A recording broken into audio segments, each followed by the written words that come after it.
بسم اللہ الرحمن الرحیم۔ السلام علیکم ویورس، کیا حال ہیں؟ امید ہے اللہ کے فضل و کرم سے آپ سب لوگ ٹھیک ہوں گے۔ جہاں بھی رہیں خوش رہیں، اللہ تعالیٰ آپ کو اپنے حفظ و ایمان میں رکھے، آمین ثم آمین۔ اور اللہ تعالیٰ عید الاضحیٰ کی خوشیاں ہر مسلمان کو دیکھنا نصیب فرمائے، آمین۔ اللہ تعالیٰ ہماری قربانیوں کو قبول فرمائے، آمین ثم آمین۔ جی تو ویورس، عید الاضحیٰ کے متعلق کچھ ٹپس لے کے میں آپ کی خدمت میں حاضر ہوئی ہوں۔ امید ہے یہ ٹپس آپ کے لیے بہت فائدہ مند ثابت ہوں گی اور آپ کے بہت زیادہ کام آئیں گی انشاءاللہ۔ چلیے تو شروع کرتے ہیں ٹپ نمبر 1 سے۔ عید الاضحیٰ میں چھریوں کا تیز ہونا بہت ضروری ہے۔ اگر گھر میں چھری تیز نہ ہو تو میں آپ کو 2 گھریلو ٹوٹکے بتاؤں گی۔ نمبر 1، گھر میں موجود کپ یا مگ کی بیک سائڈ پر چھری کو رگڑ کر تیز کر سکتے ہیں۔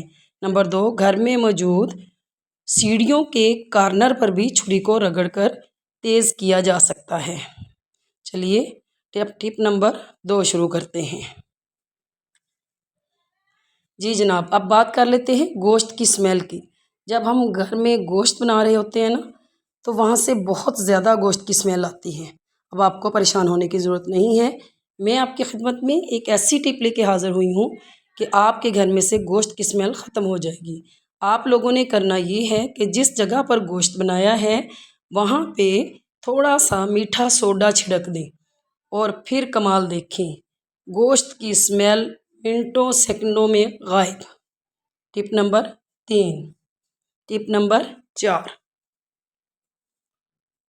ٹپ نمبر 3، اب بات کر لیتے ہیں کہ جب ہم گوشت فریز کرنے لگتے ہیں نا، تو اس بات کا خیال رکھا کریں کہ گوشت شاپر میں ڈال کے ترتیب کے ساتھ رکھیں، اور اس بات کا بھی دھیان رکھا کریں کہ شاپر باہر سے گیلے نہیں ہونے چاہیے، ورنہ وہ آپس میں ایک دوسرے کے ساتھ چپک سکتے ہیں اور آپ کو گوشت نکالتے وقت پریشانی فیس کرنی پڑ سکتی ہے۔ ٹپ نمبر 4، بہتر یہ ہے کہ آپ فریزر میں گوشت رکھتے ہوئے زپ لاک بیگ یوز کریں۔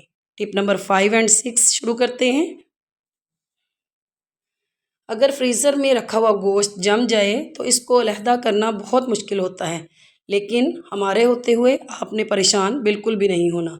اگر گوشت جم جائے تو گوشت کو فریز سے نکالیں، ایک باؤل میں پانی ڈال لیں اور اس پانی میں کچھ نمک ڈالیں، پھر فریز سے گوشت نکال کر گوشت کو اس میں ڈپ کر دیں۔ 15 منٹ کے بعد گوشت علیحدہ ہو جائے گا۔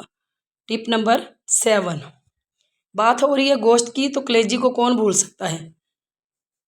کلیجی کی اسمیل کو ختم کرنے کے لیے اور مزیدار بنانے کے لیے کلیجی کو دودھ میں 30 سے 60 منٹ یعنی آدھا سے 1 گھنٹے کے لیے ڈپ کر کے رکھ دیں۔ کلیجی کی اسمیل بھی چٹکیوں میں غائب ہو جائے گی اور مزیدار کلیجی بھی تیار۔ جی تو ویورس، امید ہے کہ آپ کو یہ ٹپس پسند آئی ہوں گی۔ انشاءاللہ please like and subscribe my channel.